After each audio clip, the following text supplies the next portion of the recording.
여러분, 인터넷과 책에 소개된 소양인 특징 설명에 생각보다 오류가 매우 많다는 사실 알고 계십니까? 8체질 관점에서 보면 실제로는 전혀 다른 체질인데 엉뚱하게 소양료로 설명하고 있습니다. 사실 이는 소양인만 해당되는 내용은 아닙니다. 그래서 체질 진단은 더욱 신중하게 해야 합니다. 최근 어느 인터넷 신문에 빗질, 옛날 참빗이죠. 빗질과 체질 건강에 관한 재미난 글이 올라왔더군요. 소양인 남자 특징을 두고 체격이 작고 급한 성격이며 상열감도 심하다고 언급되어 있습니다. 여러분이 이런 소양인 특징 설명에 동의하시는가요? 사실이 아닙니다. 비판적 관점에서 왜 잘못됐는지 한번 정리해 보겠습니다. 신문에 연재된 소양인 이야기 내용은 다음과 같습니다. 어떤 남자가 매일 빗질을 했는데 몇 달 후에 구안화사가 생겨 입과 눈이 삐뚤어졌다. 당황스러워 이제마의 약방을 찾았는데 남자의 행동거지와 성정을 보고서 소양인 남자로 판단했다. 소양인의 특징은 체격이 작으면서 민첩하고 얼굴이 붉으며 성질이 급하다. 또한 말이 빠르고 행동이 급한 특성이 있다. 이제마는 찾아온 남자에게 소양인은 상체에 열이 많이 몰리는데 빗질을 과하게 해서 두피를 자극하면 오히려 열이 조장되어 상열 증상이 심해질 수 있다고 설명했다. 물론 가벼운 빗질은 두피의 기혈순환을 돕고 열을 내어주는 효과가 있을 수 있다고 덧붙였다. 며칠 후 또 다른 소양인 남자가 약방을 찾아왔다. 과도한 빗질로 두통과 어지럼증이 생기면서 탈모가 심하게 온 상태였다. 이제마는 소양인 남자에게 역시 빗질이 원인이라고 하면서 빗질을 너무 자주 하지 말라고 조언했다. 이에 소양인 남자는 수십 년 동안 날마다 찬빗으로 하루 100번씩 빗질을 하는 80세 어르신이 계시는데 머리카락은 아직도 흑발의 윤기가 나고 얼굴에는 광채가 납니다. 이건 왜 그런가요? 라고 의문을 제기했다. 그러자 이제마는 그 어르신은 소양인이 아니라 태음인이네. 태음인은 기운이 아래로 쏠리는 체질인데 자주 빗질하면 기운을 상체로 이끌어 기혈순환을 돕기 때문일세. 그래서 빗질은 태음인에게는 약이지만 소양인에게 독이 된다네.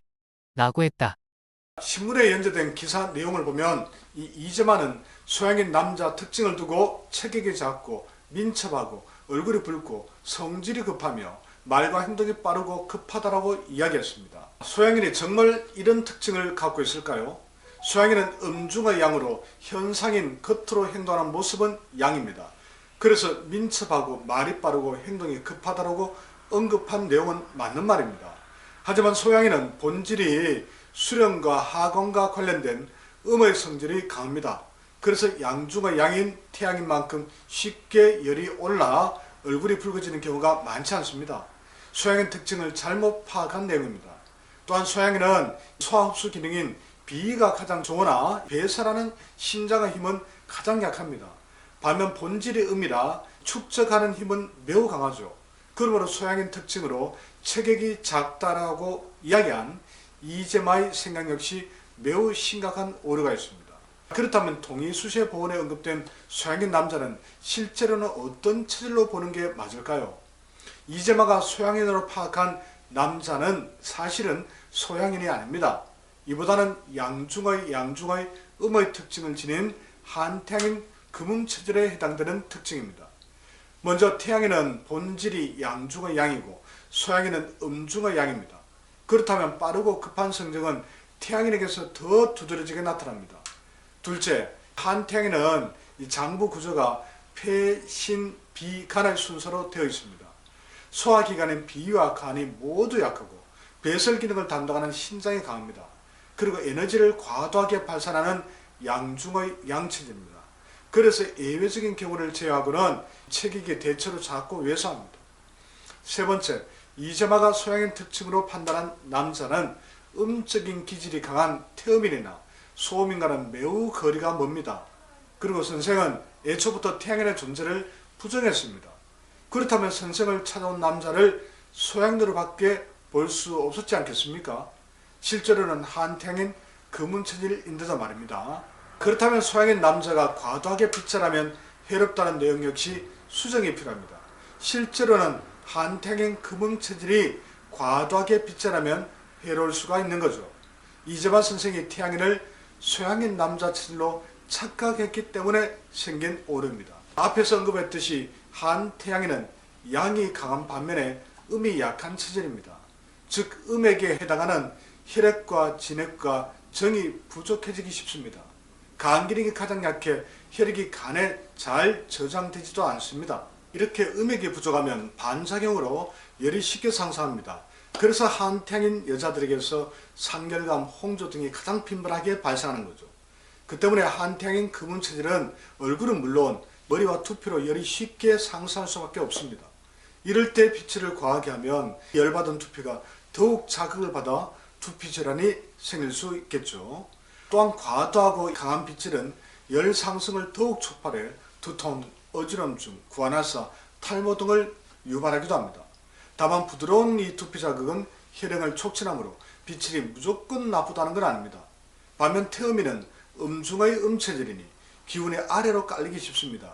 그래서 적당한 빗질로 두피를 자극하면 아래쪽에 정체된 양기와 열기가 적절하게 상승하면서 기혈순환이 촉진됩니다. 그래서 태음인의 빗질에 관한 언급된 내용은 사실에 맞다고 할 수 있죠. 결론은 이재만 선생이 소양인 남자 특징으로 본 내용은 실제로는 전혀 다른 체질인 한태양인 금운 체질에 대한 이야기였습니다. 그런데도 선생의 조언이 효과를 본 것은 소양인이 아니라 한태양인 체질에 잘 맞았기 때문입니다. 빗질과 체질 건강에 관한 이 같은 사례와 마찬가지로 체질 약물이나 체질침 등의 치료법 역시 체질 진단이 틀려도 효과를 볼 수 있습니다. 반대로 진단이 정확해도 부작용이 생길 수 있습니다. 그래서 한약과 체질침의 결과만으로 체질을 판단할 수 있다고 말한다면 매우 큰 착각입니다. 사람에게 체질이 있다는 걸 발견한 이재만 선생의 업적은 대단히 놀라운 성과입니다. 하지만 모든 학문이 그러하듯 사상학은 최초의 체질학 이론입니다. 그래서 완벽하게 정리된 체질 이론일 수가 없습니다. 그러므로 오류를 찾아 수정 보완하는 게 후대 학자들의 몫입니다. 그런데 사상학이 나온 지 수백 년이 지났음에도 잘못된 이론을 바로잡으려는 노력은커녕 여전히 맹목적인 답습만을 거듭하고 있습니다. 이러다 보니 가는 곳마다 체질 진단이 다르고 건강식품 먹고도 오히려 건강이 더 나빠지는 어이없는 상황이 생기는 것이겠죠. 정말 안타까운 일이 아닐 수 없습니다. 어쩔 수 없이 팔체질 연구소라도 잘못된 체질 이론을 바로잡기 위해 끝없이 정진하겠습니다. 오늘 방송이 도움이 되셨다면 구독과 공감과 댓글 꼭 부탁드립니다. 감사합니다.